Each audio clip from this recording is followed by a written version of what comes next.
ಶಿವಮೊಗ್ಗದಲ್ಲಿ ಮಳೆಯ ಆರ್ಭಟ ಮುಂದುವರೆದಿದೆ.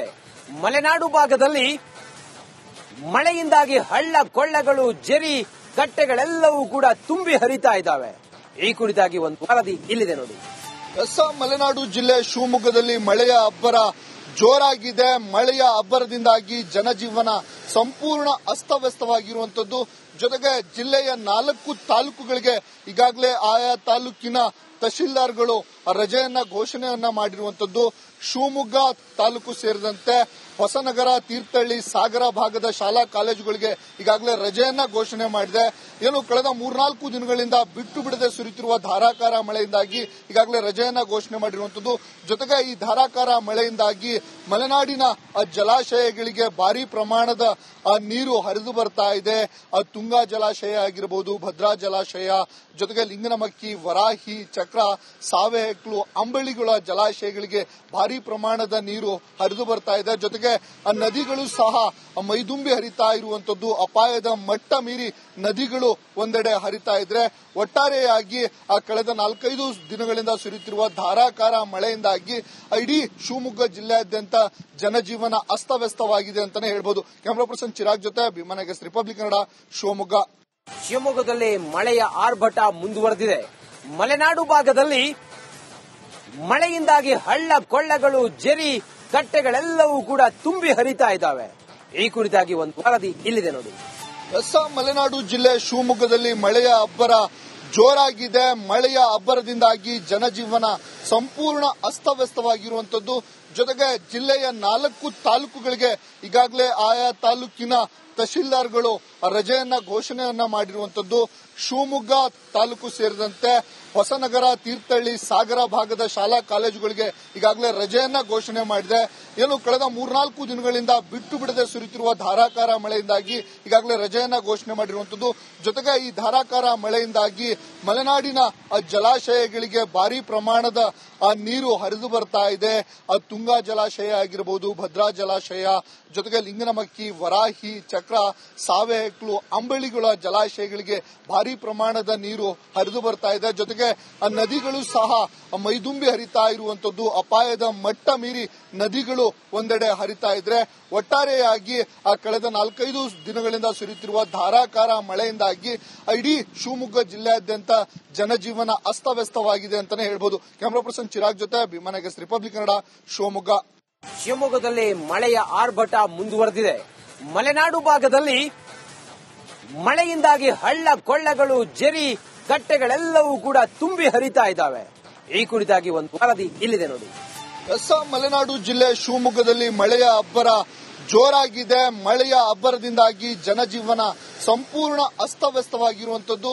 ಜೊತೆಗೆ ಜಿಲ್ಲೆಯ 4 ತಾಲೂಕುಗಳಿಗೆ ಈಗಾಗಲೇ ಆಯಾ ತಾಲೂಕಿನ ತಹಶೀಲ್ದಾರ್ಗಳು ರಜೆಯನ್ನ ಘೋಷಣೆಯನ್ನ ಮಾಡಿರುವಂತದ್ದು. ಶಿವಮೊಗ್ಗ ತಾಲೂಕು ಸೇರಿದಂತೆ ಹೊಸನಗರ, ತೀರ್ಥಹಳ್ಳಿ, ಸಾಗರ ಭಾಗದ ಶಾಲಾ ಕಾಲೇಜುಗಳಿಗೆ ಈಗಾಗಲೇ ರಜೆಯನ್ನ ಘೋಷಣೆ ಮಾಡಿದೆ. ಏನು ಕಳೆದ 3-4 ದಿನಗಳಿಂದ ಬಿಟ್ಟು ಬಿಡದೆ ಸುರಿಯುತ್ತಿರುವ ಧಾರಾಕಾರ ಮಳೆಯಿಂದಾಗಿ ಈಗಾಗಲೇ ರಜೆಯನ್ನ ಘೋಷಣೆ ಮಾಡಿರುವಂತದ್ದು. ಜೊತೆಗೆ ಈ ಧಾರಾಕಾರ ಮಳೆಯಿಂದಾಗಿ ಮಲೆನಾಡಿನ ಜಲಾಶಯಗಳಿಗೆ ಭಾರಿ ಪ್ರಮಾಣದ ನೀರು ಹರಿದು ಬರ್ತಾ ಇದೆ. ತುಂಗಾ ಜಲಾಶಯ ಆಗಿರಬಹುದು, ಭದ್ರಾ ಜಲಾಶಯ, ಜೊತೆಗೆ ಲಿಂಗನಮಕ್ಕಿ, ವರಾಹಿ, ಚಕ್ರ, ಸಾವೆಹೆಕ್ಲು, ಅಂಬಳಿಗಳ ಜಲಾಶಯಗಳಿಗೆ ಭಾರಿ ಪ್ರಮಾಣದ ನೀರು ಹರಿದು ಬರ್ತಾ ಇದೆ. ಜೊತೆಗೆ ನದಿಗಳು ಸಹ ಮೈದುಂಬಿ ಹರಿತಾ ಇರುವಂತದ್ದು. ಅಪಾಯದ ಮಟ್ಟ ಮೀರಿ ನದಿಗಳು ಒಂದೆಡೆ ಹರಿತಾ ಇದ್ರೆ, ಒಟ್ಟಾರೆಯಾಗಿ ಕಳೆದ 4-5 ದಿನಗಳಿಂದ ಸುರಿಯುತ್ತಿರುವ ಧಾರಾಕಾರ ಮಳೆಯಿಂದಾಗಿ ಇಡೀ ಶಿವಮೊಗ್ಗ ಜಿಲ್ಲೆಯಾದ್ಯಂತ ಜನಜೀವನ ಅಸ್ತವ್ಯಸ್ತವಾಗಿದೆ ಅಂತಾನೆ ಹೇಳ್ಬೋದು. ಕ್ಯಾಮರಾ ಪರ್ಸನ್ ಚಿರಾಗ್ ಜೊತೆ ಭೀಮನಗಸ್, ರಿಪಬ್ಲಿಕ್ ಕನ್ನಡ, ಶಿವಮೊಗ್ಗ. ಶಿವಮೊಗ್ಗದಲ್ಲಿ ಮಳೆಯ ಆರ್ಭಟ ಮುಂದುವರೆದಿದೆ. ಮಲೆನಾಡು ಭಾಗದಲ್ಲಿ ಮಳೆಯಿಂದಾಗಿ ಹಳ್ಳ ಕೊಳ್ಳಗಳು, ಜರಿ, ಕಟ್ಟೆಗಳೆಲ್ಲವೂ ಕೂಡ ತುಂಬಿ ಹರಿತಾ ಇದ್ದಾವೆ. ಈ ಕುರಿತಾಗಿ ಒಂದು ವರದಿ ಇಲ್ಲಿದೆ ನೋಡಿ. ಮಲೆನಾಡು ಜಿಲ್ಲೆ ಶಿವಮೊಗ್ಗದಲ್ಲಿ ಮಳೆಯ ಅಬ್ಬರ ಜೋರಾಗಿದೆ. ಮಳೆಯ ಅಬ್ಬರದಿಂದಾಗಿ ಜನಜೀವನ ಸಂಪೂರ್ಣ ಅಸ್ತವ್ಯಸ್ತವಾಗಿರುವಂತದ್ದು. ಜೊತೆಗೆ ಜಿಲ್ಲೆಯ 4 ತಾಲೂಕುಗಳಿಗೆ ಈಗಾಗಲೇ ಆಯಾ ತಾಲೂಕಿನ ತಹಶೀಲ್ದಾರ್ಗಳು ರಜೆಯನ್ನ ಘೋಷಣೆಯನ್ನ ಮಾಡಿರುವಂತದ್ದು. ಶಿವಮೊಗ್ಗ ತಾಲೂಕು ಸೇರಿದಂತೆ ಹೊಸನಗರ, ತೀರ್ಥಹಳ್ಳಿ, ಸಾಗರ ಭಾಗದ ಶಾಲಾ ಕಾಲೇಜುಗಳಿಗೆ ಈಗಾಗಲೇ ರಜೆಯನ್ನ ಘೋಷಣೆ ಮಾಡಿದೆ. ಏನು ಕಳೆದ 3-4 ದಿನಗಳಿಂದ ಬಿಟ್ಟು ಬಿಡದೆ ಸುರಿಯುತ್ತಿರುವ ಧಾರಾಕಾರ ಮಳೆಯಿಂದಾಗಿ ಈಗಾಗಲೇ ರಜೆಯನ್ನ ಘೋಷಣೆ ಮಾಡಿರುವಂತದ್ದು. ಜೊತೆಗೆ ಈ ಧಾರಾಕಾರ ಮಳೆಯಿಂದಾಗಿ ಮಲೆನಾಡಿನ ಜಲಾಶಯಗಳಿಗೆ ಭಾರಿ ಪ್ರಮಾಣದ ನೀರು ಹರಿದು ಬರ್ತಾ ಇದೆ. ತುಂಗಾ ಜಲಾಶಯ ಆಗಿರಬಹುದು, ಭದ್ರಾ ಜಲಾಶಯ, ಜೊತೆಗೆ ಲಿಂಗನಮಕ್ಕಿ, ವರಾಹಿ, ಚಕ್ರ, ಸಾವೆಹೆಕ್ಲು, ಅಂಬಳಿಗಳ ಜಲಾಶಯಗಳಿಗೆ ಭಾರಿ ಪ್ರಮಾಣದ ನೀರು ಹರಿದು ಬರ್ತಾ ಇದೆ. ಜೊತೆಗೆ ನದಿಗಳು ಸಹ ಮೈದುಂಬಿ ಹರಿತಾ ಇರುವಂತದ್ದು. ಅಪಾಯದ ಮಟ್ಟ ಮೀರಿ ನದಿಗಳು ಒಂದೆಡೆ ಹರಿತಾ ಇದ್ರೆ ಒಟ್ಟಾರೆಯಾಗಿ ಕಳೆದ 4-5 ದಿನಗಳಿಂದ ಸುರಿಯುತ್ತಿರುವ ಧಾರಾಕಾರ ಮಳೆಯಿಂದಾಗಿ ಇಡೀ ಶಿವಮೊಗ್ಗ ಜಿಲ್ಲೆಯಾದ್ಯಂತ ಜನಜೀವನ ಅಸ್ತವ್ಯಸ್ತವಾಗಿದೆ ಅಂತಾನೆ ಹೇಳ್ಬೋದು. ಕ್ಯಾಮರಾ ಪರ್ಸನ್ ಚಿರಾಗ್ ಜೊತೆ ಭೀಮನಗಸ್, ರಿಪಬ್ಲಿಕ್ ಕನ್ನಡ, ಶಿವಮೊಗ್ಗ. ಶಿವಮೊಗ್ಗದಲ್ಲಿ ಮಳೆಯ ಆರ್ಭಟ ಮುಂದುವರೆದಿದೆ.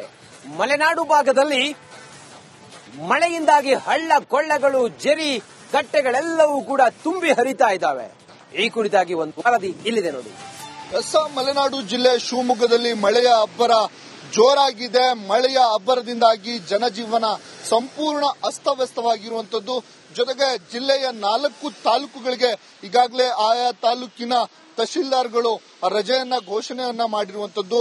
ಶಿವಮೊಗ್ಗ ತಾಲೂಕು ಸೇರಿದಂತೆ ಹೊಸನಗರ, ತೀರ್ಥಹಳ್ಳಿ, ಸಾಗರ ಭಾಗದ ಶಾಲಾ ಕಾಲೇಜುಗಳಿಗೆ ಈಗಾಗಲೇ ರಜೆಯನ್ನ ಘೋಷಣೆ ಮಾಡಿದೆ.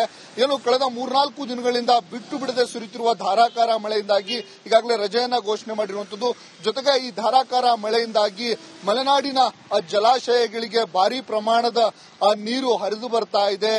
ತುಂಗಾ ಜಲಾಶಯ ಆಗಿರಬಹುದು, ಭದ್ರಾ ಜಲಾಶಯ, ಜೊತೆಗೆ ಲಿಂಗನಮಕ್ಕಿ, ವರಾಹಿ, ಚಕ್ರ, ಸಾವೆಹೆಕ್ಲು, ಅಂಬಳಿಗಳ ಜಲಾಶಯಗಳಿಗೆ ಭಾರಿ ಪ್ರಮಾಣದ ನೀರು ಹರಿದು ಬರ್ತಾ ಇದೆ. ಜೊತೆಗೆ ನದಿಗಳು ಸಹ ಮೈದುಂಬಿ ಹರಿತಾ ಇರುವಂತದ್ದು. ಅಪಾಯದ ಮಟ್ಟ ಮೀರಿ ನದಿಗಳು ಒಂದೆಡೆ ಹರಿತಾ ಇದ್ರೆ ಒಟ್ಟಾರೆಯಾಗಿ ಕಳೆದ 4-5 ದಿನಗಳಿಂದ ಸುರಿಯುತ್ತಿರುವ ಧಾರಾಕಾರ ಮಳೆಯಿಂದಾಗಿ ಇಡೀ ಶಿವಮೊಗ್ಗ ಜಿಲ್ಲೆಯಾದ್ಯಂತ ಜನಜೀವನ ಅಸ್ತವ್ಯಸ್ತವಾಗಿದೆ ಅಂತಾನೆ ಹೇಳ್ಬೋದು. ಕ್ಯಾಮರಾ ಪರ್ಸನ್ ಚಿರಾಗ್ ಜೊತೆ ಭೀಮನಗಸ್, ರಿಪಬ್ಲಿಕ್ ಕನ್ನಡ, ಶಿವಮೊಗ್ಗ. ಶಿವಮೊಗ್ಗದಲ್ಲಿ ಮಳೆಯ ಆರ್ಭಟ ಮುಂದುವರೆದಿದೆ. ಮಲೆನಾಡು ಭಾಗದಲ್ಲಿ ಮಳೆಯಿಂದಾಗಿ ಹಳ್ಳ ಕೊಳ್ಳಗಳು, ಜರಿ, ಕಟ್ಟೆಗಳೆಲ್ಲವೂ ಕೂಡ ತುಂಬಿ ಹರಿತಾ ಇದ್ದಾವೆ. ಈ ಕುರಿತಾಗಿ ಒಂದು ವರದಿ ಇಲ್ಲಿದೆ ನೋಡಿ. ಮಲೆನಾಡು ಜಿಲ್ಲೆ ಶಿವಮೊಗ್ಗದಲ್ಲಿ ಮಳೆಯ ಅಬ್ಬರ ಜೋರಾಗಿದೆ. ಮಳೆಯ ಅಬ್ಬರದಿಂದಾಗಿ ಜನಜೀವನ ಸಂಪೂರ್ಣ ಅಸ್ತವ್ಯಸ್ತವಾಗಿರುವಂತದ್ದು. ಜೊತೆಗೆ ಜಿಲ್ಲೆಯ 4 ತಾಲೂಕುಗಳಿಗೆ ಈಗಾಗಲೇ ಆಯಾ ತಾಲೂಕಿನ ತಹಶೀಲ್ದಾರ್ಗಳು ರಜೆಯನ್ನ ಘೋಷಣೆಯನ್ನ ಮಾಡಿರುವಂತದ್ದು. ಶಿವಮೊಗ್ಗ ತಾಲೂಕು ಸೇರಿದಂತೆ ಹೊಸನಗರ, ತೀರ್ಥಹಳ್ಳಿ, ಸಾಗರ ಭಾಗದ ಶಾಲಾ ಕಾಲೇಜುಗಳಿಗೆ ಈಗಾಗಲೇ ರಜೆಯನ್ನ ಘೋಷಣೆ ಮಾಡಿದೆ. ಏನು ಕಳೆದ 3-4 ದಿನಗಳಿಂದ ಬಿಟ್ಟು ಬಿಡದೆ ಸುರಿಯುತ್ತಿರುವ ಧಾರಾಕಾರ ಮಳೆಯಿಂದಾಗಿ ಈಗಾಗಲೇ ರಜೆಯನ್ನ ಘೋಷಣೆ ಮಾಡಿರುವಂತದ್ದು. ಜೊತೆಗೆ ಈ ಧಾರಾಕಾರ ಮಳೆಯಿಂದಾಗಿ ಮಲೆನಾಡಿನ ಜಲಾಶಯಗಳಿಗೆ ಭಾರಿ ಪ್ರಮಾಣದ ನೀರು ಹರಿದು ಬರ್ತಾ ಇದೆ. ತುಂಗಾ ಜಲಾಶಯ ಆಗಿರಬಹುದು, ಭದ್ರಾ ಜಲಾಶಯ, ಜೊತೆಗೆ ಲಿಂಗನಮಕ್ಕಿ, ವರಾಹಿ, ಚಕ್ರ, ಸಾವೆಹೆಕ್ಲು, ಅಂಬಳಿಗಳ ಜಲಾಶಯಗಳಿಗೆ ಭಾರಿ ಪ್ರಮಾಣದ ನೀರು ಹರಿದು ಬರ್ತಾ ಇದೆ. ಜೊತೆಗೆ ನದಿಗಳು ಸಹ ಮೈದುಂಬಿ ಹರಿತಾ ಇರುವಂತದ್ದು. ಅಪಾಯದ ಮಟ್ಟ ಮೀರಿ ನದಿಗಳು ಒಂದೆಡೆ ಹರಿತಾ ಇದ್ರೆ ಒಟ್ಟಾರೆಯಾಗಿ ಕಳೆದ 4-5 ದಿನಗಳಿಂದ ಸುರಿಯುತ್ತಿರುವ ಧಾರಾಕಾರ ಮಳೆಯಿಂದಾಗಿ ಇಡೀ ಶಿವಮೊಗ್ಗ ಜಿಲ್ಲೆಯಾದ್ಯಂತ ಜನಜೀವನ ಅಸ್ತವ್ಯಸ್ತವಾಗಿದೆ ಅಂತಾನೆ ಹೇಳ್ಬೋದು. ಕ್ಯಾಮರಾ ಪರ್ಸನ್ ಚಿರಾಗ್ ಜೊತೆ ಭೀಮನಗಸ್, ರಿಪಬ್ಲಿಕ್ ಕನ್ನಡ, ಶಿವಮೊಗ್ಗ.